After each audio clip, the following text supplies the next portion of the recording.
Hi guys, and welcome back to another episode of Jenk Plays with me, Jenk. Today we're playing some more Transport Fever 2. Last episode we did some work with our fuel line over here, adding Arlington to our distribution, bringing it in to help it grow, and also adding a shipping line in to supplement the fuel being brought into the crude oil being brought into the refinery to increase production to handle the increased demand we're expecting from adding Arlington in. Because now between the two of them, they've got around 250 demand, and we weren't quite producing enough. But now, hopefully, once these guys start coming in and dropping their fuel off, we've got a stack of them. They're not all full because they've been coming down here. They all started here. But once these guys start getting going and saturating the line, should start creating enough fuel to deal with both Arlington and Salt Lake City. In between episodes, I had a bit of a think about what we could do, and I was thinking maybe let's do something a little bit more complicated. So one of the harder things to produce in this game is machines, because it requires quite a few raw inputs. And I was looking through, and it looks like Olathe is going to be one of our biggest demands for machines. So let's have a look at what we need to do to get machines for them. So fortunately, there's a machines factory nearby. We can see that it needs planks and steel. So planks we've done before. We did planks for tools. That's relatively simple. It just goes logs into planks into tools. So relatively simple line. We only have one ingredient. We can see here we've got two forests here that we could tap and a sawmill over here. So we could bring the logs over from here to the sawmill and then bring them planks back through down to the machines factory. I need to have a think about how we'll distribute the machines. In the first instance to Olathe, it's probably short enough distance to just do it by cart, but there will be other cities that will want machines. So we can see that Arlington has some demand for machines, Stockton, McKinney also. So we might want to make sure we leave room for a train station to come down and drop them into McKinney. So you can see McKinney's got quite a high demand for them as well. Yeah, so we can probably train the logs into planks and then back again, and then we need steel. And steel requires coal. We've got a couple here, and iron. We've got some somewhere around here. There's some iron there, some iron there, and we've got a couple of steel mills around. So we've got one up here, and we've got one down here. So there's quite a lot of things to pull together. I was thinking about potentially using this one here, bringing it in here and using trains to bring these two in. But I think I want to leave this space relatively clear if we're going to be using a train to then deliver machines down to McKinney. So that rules out probably these three for now, which means this one's probably going to be the one we pick. And over here we've got a coal mine and an iron ore mine, and we could ship those over, so we don't necessarily have to worry about getting over this train line or interfering with the space here, which is going to get quite busy, I think, once we start adding more stuff in. As I'm looking at this, at some point we may want to put in a direct train line from Olathe to Salt Lake City as two of our largest cities. We might want to do an express train, a super fast one, but we'll see. That's very far in the future. So what I want to do is set up a train line bringing planks to our logs to our planks, and then bringing the planks down to here, and then a shipping line bringing our raw materials from the coal and iron ore mine up to here, and then we'll probably have a train line bringing that also down as well. I think what we'll do is we'll share the line here, because it will all be heavy goods for now. So we do one line, we'll share it, and then if we need to, we can expand it later on, and then we can then see how we go from there. So I did a bit of preparatory work before we started, just like playing with seeing out how to make things work. And what I was thinking is, if we put in a large cargo station here, we can then use some of the tracks as through lines and potentially use them later on for dropping stuff off if we really need. But what I was thinking is, let me just get out of that. If we bring the logs in, I can't think about which one I'm going to do. So the logs in from up here, we do that on the outside line. So as you see, we've got 4 tracks here. You've got 2 next to the station and then 2 with no building attached to it. We'd be putting those 2 into the top ones, and then we'd use the inner lines, the ones closest to the station, to bring the steel in through, and then around to here. And we could redesign the station to make more sense in terms of us using that kind of layout. but I don't think it's too important at this point in time. So what I'm going to do is I'm just going to redesign this road to make it look a bit more natural and tidy that up. Fortunately, it's not a main connection, so we don't have to worry about the warning telling us that we're disturbing it. There we go. We'll take that road back as well. Let's pull that round to there, and we can probably just, there we go, cut that in. I'm looking at this, where does that go to? Thinking about that, let's just take that road out entirely. That's it's not in use, and it's just going to get in the way. There we go, tidy, a bit more. Strongly suspect at some point there were other industries along this line, but they've since faded out. So actually that makes that a bit easier. So we've then got that. If we then bring this out and around to say there, and then if we put a train on it, okay, there we go. I'm thinking we might want to consider where we're putting the tracks before we put the train station in. I'm also going to take this road out as well, actually. I know it looks a little bit weird having it completely isolated, but it's just going to get in the way, and if we really want to, we can reconnect it later on. Now, if you think about it, now we've done that, we could just put our train station right on here. So there. That's probably there, okay. And then we've got a cargo terminus. We only really need the one no, okay, thinking about it. I'll do two. So we've got one for shipping out and then one for deliveries, because there's a fair chance that we're going to use fair chance we're going to need to increase the production of this factory at some point in time. So I don't always future-proof, but I think it's probably the right decision for right now. Let's see if we can then bring that round a little bit to there and straighten it out there. Okay. And let's put in the cargo station here. And then let's see. Well, it's definitely not going to be going further that way, but we could redesign the station to make it make a little bit more sense. So if we put the station in there, and then we've got a bit of a curve to it, and if we configure the station, let's see if we can dead end it. So we put like a large building at the end, like that. There we go. And then if we take these out, and I'm thinking about it, I'm putting that road for no reason, but we'll let's just tidy this up a bit. Remind me why I didn't just go over term the station. That was a silly, yeah, never mind, it's done now. We've committed, and I think it looks better anyway. It looks better than the standard cargo station. And then we'll bring that round and let's just bring that to a point to there. There we go. Fine. So it's also connected to the city as well, so potentially we can bring the machines back up as well to deliver into Salt Lake City. Let's see how much of a problem this is going to be, because I have a sneaking suspicion these are going to be quite steep. Just going to tunnel straight through. What if we cut it open? I mean, I don't love the idea of tunneling all the way through, but I don't think we really have a choice.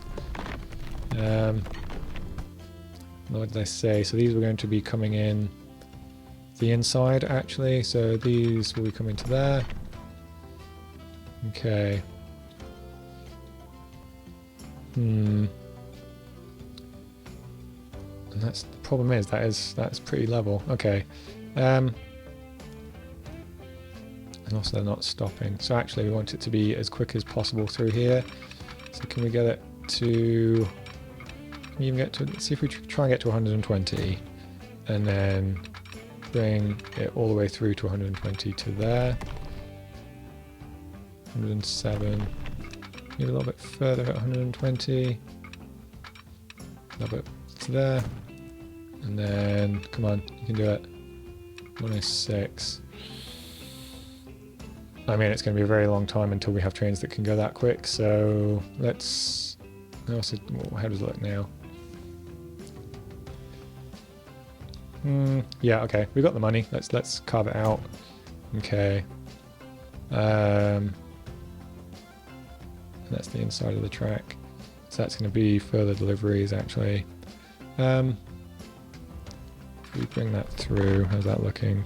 107, 120.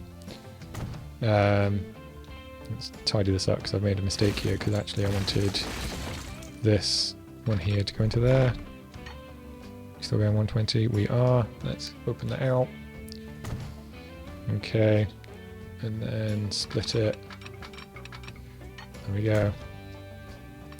So there. Too much curvature, there can't be too much curvature, it's fine. So there. Let's take this back. And there, okay. Fine. And we're going to want to tidy this up a bit. So I want flatten actually, let's make that quite big. Brush size and strength. Because I want all of this to be flattened. And then we'll smooth it a bit with the smoother one. I say smoother, the rougher edged one, as opposed to it being real hard cut. And then we'll tidy this up along here. There we go. Let's give it that hard edge. Okay, so we've got catenaries, even though we don't have electric trains just yet. But it's better to have them in now than to think about having to do them later, even though there's a slight cost. But right now, money is not really a problem. Okay, so this is going to be our through line. And we want to then bring logs from here in to get cut, and then all 4 of these are going to merge into a single line on the way out. So let's do that first. So if we bring this out so we can get 120 to there, and let's bring all of these in. Okay, so we probably also want to build a switch here as well. Okay, they're not going to be able to go that fast along here, but as they come into this station, they slow down anyway. Okay, there we go. Cool. And then we want these guys to be able to come out as well. So, come out to 120. So there. And we'll also put a switch on here as well, just in case. Try and get them as quick as possible. Too much. There we go. To there. Okay. And then we want to bring these lines together. So if this continues, oh, it's going to have to continue around looking at this. So we're going to be coming through there. Yeah, we'll come through there. And then it's going to go around. Just to give you a warning, in case you haven't already figured out, it's probably going to be quite a long episode. So bear with me. It might be that I break this into 2 episodes, I might not, we'll see how we go. Okay, so if we do this one through into there, except that we're going to have some loss of speed. Actually, got to think about this. Let's merge all the lines first. Let's bring the lines out. It's been a while, just as also a complete caveat and excuse as for why I'm thinking about this so much. It has been quite a while since I played quite a bit of Transport Fever, and I am a little bit rusty, especially when it comes to doing complex train projects. So bear with me, I'll do what I can.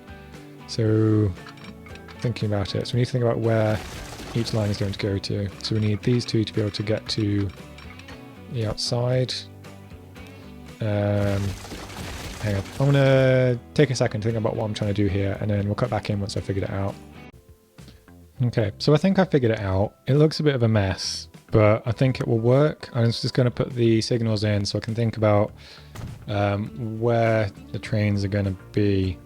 So they're going to be coming in on the right hand side.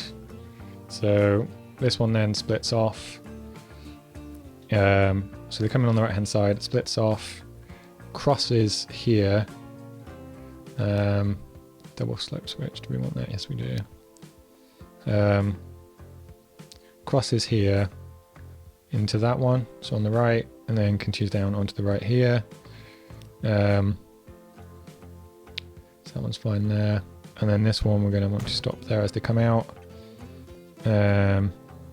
Potentially there as they come in. Yeah, okay. We might have to let it run once it's going and just see what happens here.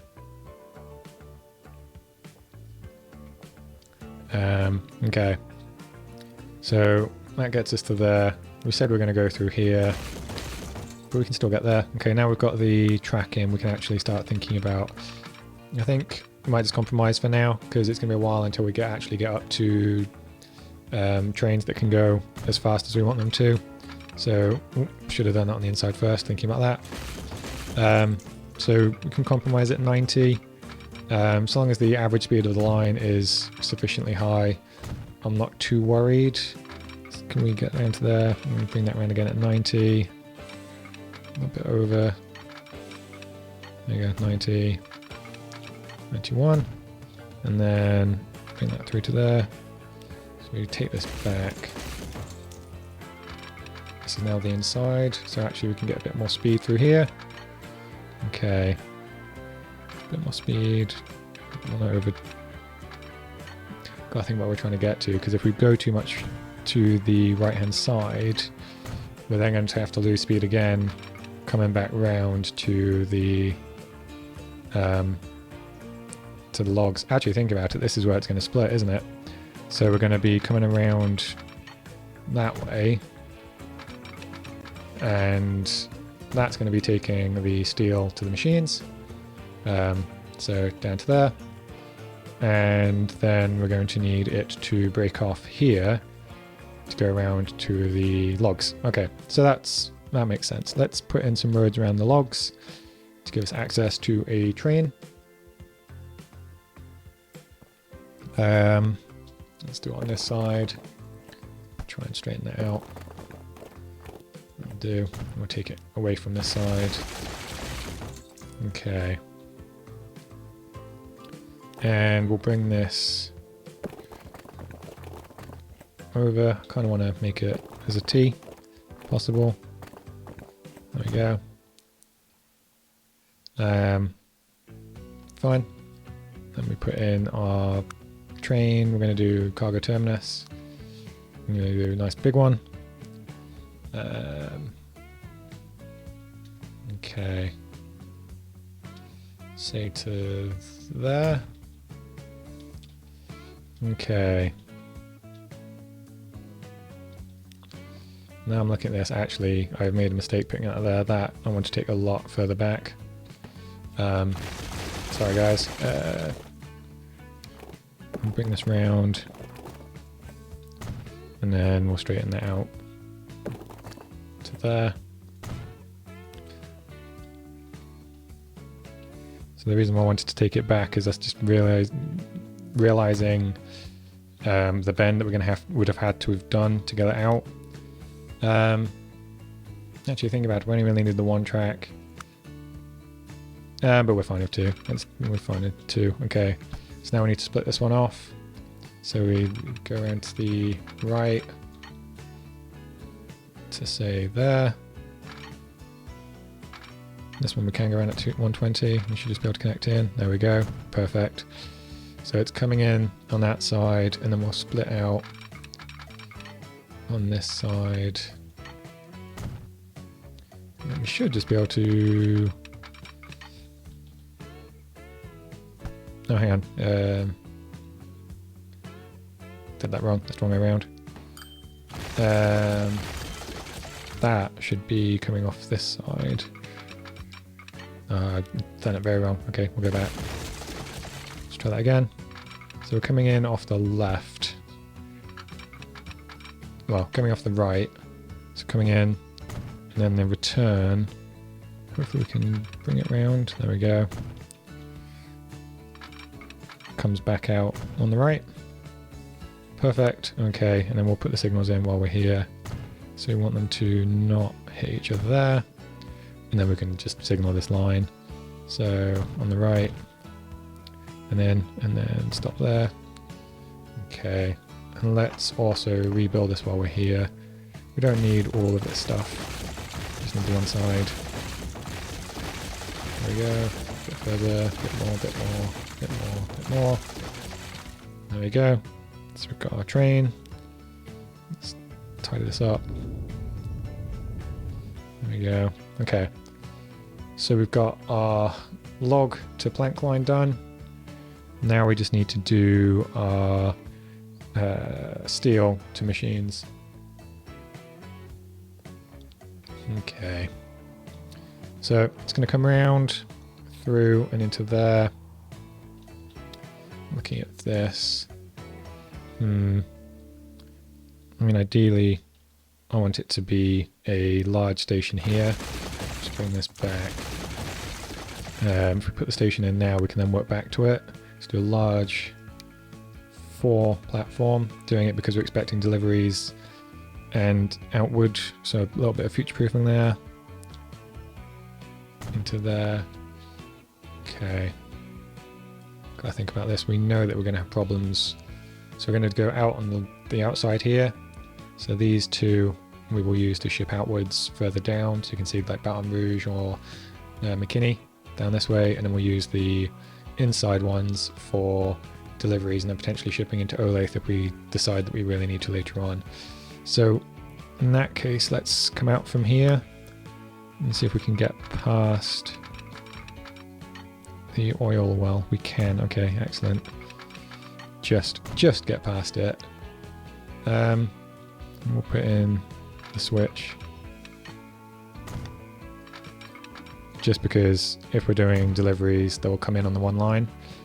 And then that theoretically means that we can have one track come out for Olathe if we need to. And then the other one is just going to come up and round. We're not going to worry about doing Olathe just yet. Okay. Actually quite a big, nice big space that we're building in there. Let's bring this around to there. Okay. Let's just see what happens if we disconnect the two. 120 all the way around, half a mil. I mean, that's pretty smooth. Fine. Okay. Let's just see, that's probably gone underwater, hasn't it? Not that one, that one. Okay, no it hasn't. Okay, cool. So that is actually above water. Cool. Okay, let's now signal it while we think about it, because I sometimes forget. Okay, so we've got train coming in on the right, and then we'll follow it out as we go. To there, to there, and then we're into the station. We've already signaled that bit. And then it comes down, come down the right, split. Fine. And then we'll put them in every so often here. And then we split off here, and we've already signaled that section. Okay. So I've said in the earlier videos, I know there's a mod that auto signals. This is a mod-free playthrough. And there's not necessarily a logic to my spacing. Ideally, I just stop near the side of the redstone and block it. Ideally, there's like a optimized spacing. So you go like, this is how long my train is. Then you put them every so often so you can stack the trains and have them basically be nose to nose. We're not going to have that kind of volume on this line, I don't think. And also, I don't have the mental capacity to work out the distances by eye. So I just spaced them out evenly, roughly, and it's normally okay. Okay, so that's now signaled. Let's put in the lines. So we start off with logs to planks. So that's going to be train freight, WVC logs to WVC planks. And then we want Salt Lake City steel to Olathe. And that's going to be train freight as well. SLC steel to Olathe machines. Okay. So I think I'm going to draw that to a close now for today, because I think we've covered quite a lot of stuff. We've got the bare bones of our line set up over here. We don't have any trains on it yet. The next thing we need to do is set up the ships over here, and then also put the trains on it, and think about how we're going to ship stuff into Olathe. And I think that's probably enough content for an episode in its own right. So with that, I'm going to say thanks for watching, guys, and I'll see you next time.